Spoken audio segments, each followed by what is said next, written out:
First of all, thank you so much for joining us here today. Certainly appreciate it.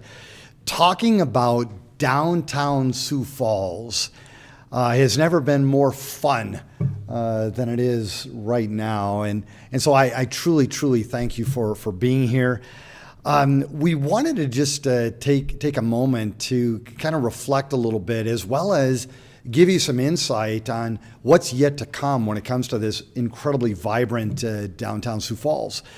But I thought what I'd do is I'd start just a little bit by reflecting on one of the most controversial, what some may have thought boneheaded moves that could have been done by this mayor or by the city of Sioux Falls early on in my tenure.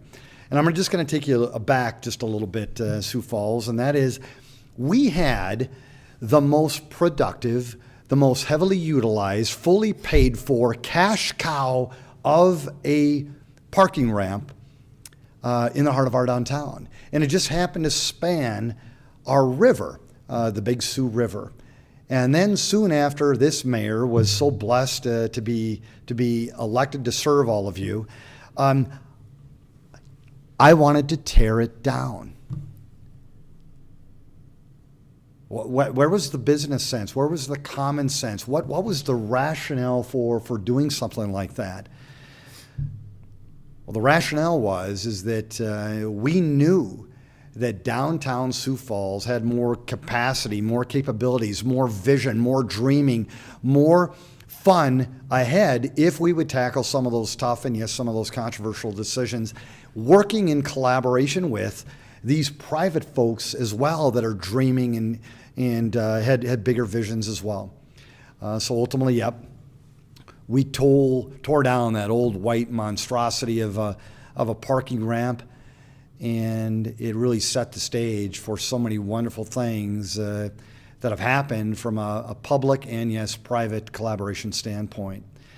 And before I'm done, I'm almost done, Sioux Falls, I would encourage downtown Sioux Falls and the city of Sioux Falls to keep dreaming, keep taking some risks. Yep, make some people maybe a bit concerned with the direction that you're taking, all in the spirit of making that heartbeat pump even faster and even more vibrantly. And I'm just so thrilled. We have come so far in just a short period of time, whether it be, phase 1, phase 2 of the River Greenway, whether it be a Levitt Shell that will be opening up soon, whether it be, taking all these buildings that were in the heart of our downtown that were pretty much empty when I was doing my campaign back in 2009, and now you can't find an empty place right now, and it's become such a vibrant place to live, work, and play.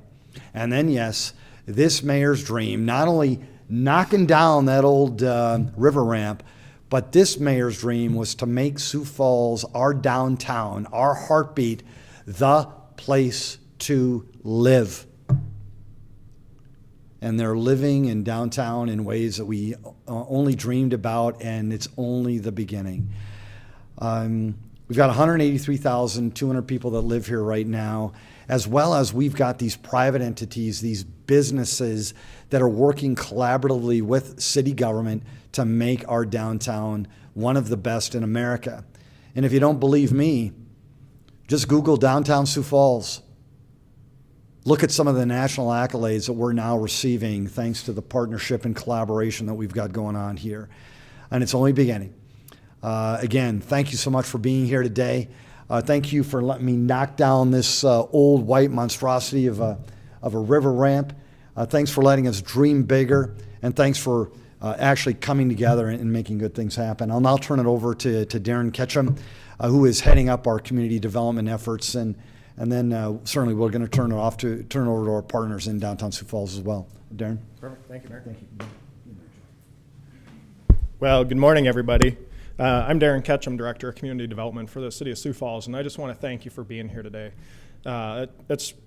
It's important that we take an opportunity to celebrate these wins, these accomplishments, that the risks we've taken and the reward that we've earned from these investments.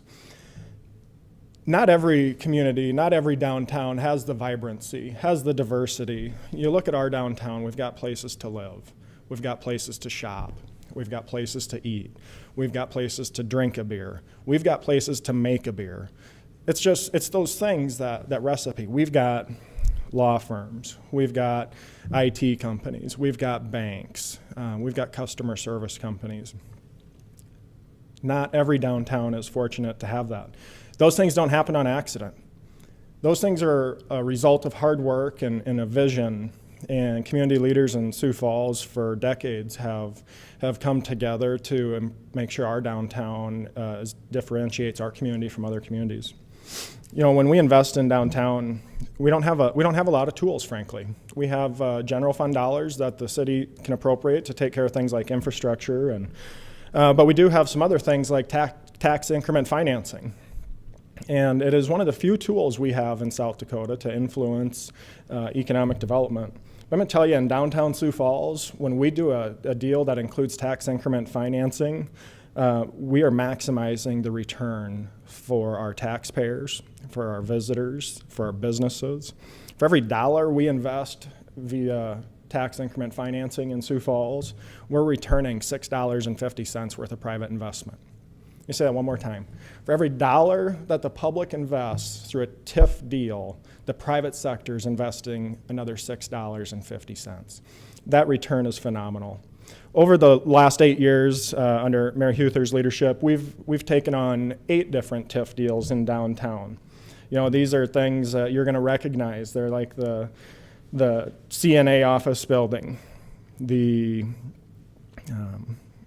Phillips Avenue lofts, the Raven Industries headquarters, the river ramp right here, that public-private partnership to get rid of that and incent some of that development on the East Bank. That's what led to things like the Hilton Garden Inn. We're going to have things. Recently, we opened up the Washington Square. What a fantastic investment in our community. And these people, these dreamers, these investors, these visionaries, every time they're making the next deal better than the last one. They're not settling. They're not saying, hey, we'll take average. They're going bigger every single time. If you look up at the corner of 2nd and Phillips Avenue right now, you see a giant hole in the ground. We're excavating nearly a block of property over there. And it was probably one of the worst petroleum, and different materials contaminated sites that we've had in town. And that public investment is what's going to enable us to capture that $45 million of private investment and create another 200 places to live in downtown. But it's not just a place to live. We do mixed-use development because we want to maximize that during the day and night. So there can be office use, there can be retail, there can be restaurant. Not to mention it's going to support the incredible investment at the Levitt Shell that will open next year, and those 50-some free concerts a year. If you want to live next to it, you're going to be able to live next to it. If you want to have a beer next to it, you're going to be able to have a beer next to it. Over the course of the years, we've invested a little over $105 million in other investments in our downtown, including if you've been looking around 8th Street area, you'll see that the train tracks are gone and we're scraping dirt up and getting ready for that next big deal to come into our downtown. We've got the city administration building that we're going to be talking about more this week. Earlier this week, we talked about the mixed-use parking ramp, another great investment in downtown. Like the mayor said, we've done phase 1, phase 2 of the River Greenway. This creates the environment that people want to be in. When we try to talk about workforce and creating an environment and a culture that families want to live in, because we know that kids and families, when they're trying to figure out what they want to do after maybe it's high school or tech school or college, a lot of them are saying, hey, I want to live here. They'll find a job no matter where they want to live, but the first criteria they're looking at is they have to find a place that they want to live, that has that vibrancy, that culture. And Sioux Falls is doing that. And those quality of life investments are just things that make Sioux Falls stand apart from others. You know, we've done other things. We've done 12 facade easement projects over the last 8 years for about $1.2 million worth of public investment. Obviously, the private investment in these was magnified greatly by this $1.2 million. But we've done things like the Carpenter storefronts, the YMCA, you know, J.H. and Sons in downtown, right on Phillips Avenue, the Boyce Greenfield building, the old Winterstein Chevy building, just fantastic investments in our downtown. So we've done these public things. You know, we couldn't do this on our own. These private partners, these developers, investors, business owners, business leaders, community leaders, they've invested $235 million in just building valuations. This doesn't count the equipment that they put in the building or the furniture that they put in the building. $234 million. That's just a tremendous amount. You know, we've had 5 years in a row of record-breaking construction. Our downtown is really key to that record-breaking construction. And I can tell you the pipeline is full. When we look at what the next 8 years can bring, Sioux Falls, the pipeline is full. There are hundreds of millions of dollars of private investment on the threshold of occurring in Sioux Falls at this minute. You know, we're going to work very diligently to make sure that development occurs throughout Sioux Falls, but we always place a special emphasis in downtown Sioux Falls. When we think about where that will occur, you know, the rail yard redevelopment is going to be probably the greatest thing that we as a city government have been able to capture, at least in our lifetimes. You know, these opportunities are few and far between, but we're going to have an opportunity to redevelop that 10 acres. We're also going to get the opportunity to influence and help private partners, you know, like Sioux Steel, as they look at how they want to shape their 10 acres of property to contribute to the downtown landscape for centuries to come. So we have just, as the mayor would say, a bevy of confidence. And I think the stats speak for themselves. We've had 108 new businesses announce in downtown Sioux Falls in the last 8 years. We've had 35 new restaurants in downtown Sioux Falls in the last 8 years. You know, we've got those just key employers located in downtown. You know, the city certainly is a large employer in downtown, but we've got people like DocuTap invested in downtown. We've got Avera invested in downtown. We've got businesses that have 5 employees, and we've got businesses that have hundreds of employees. And we think that this will only get better as we go along. So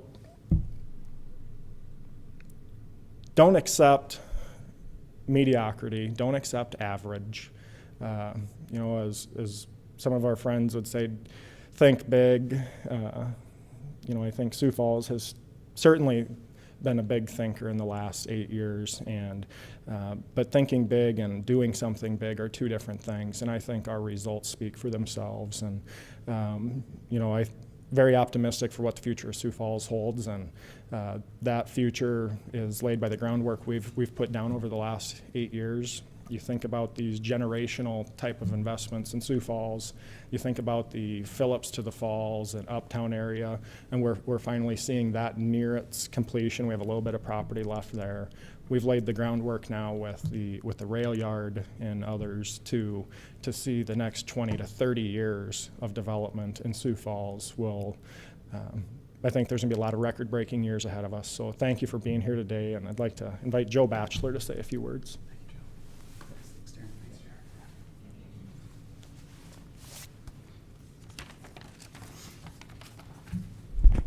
Good morning.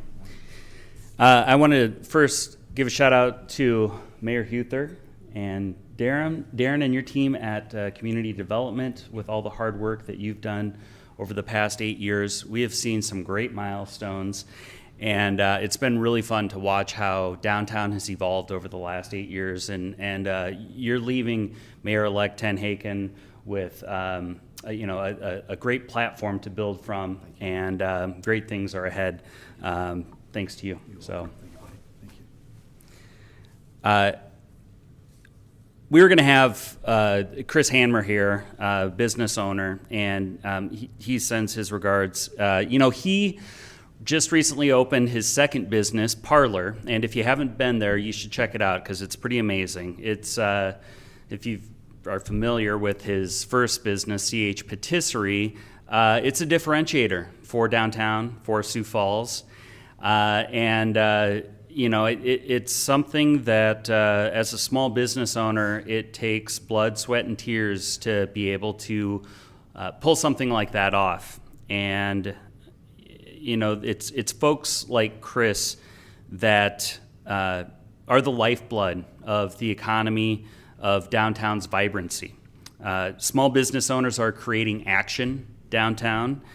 They're creating the destinations in the heart of our city. They're creating the unique experiences in the heart of the city. And, these are the things that really help identify Sioux Falls. When people come to Sioux Falls, they come to downtown first because they know when they come to downtown that it is those businesses that you're not going to find in another city, like a Des Moines or an Omaha or even beyond the Midwest.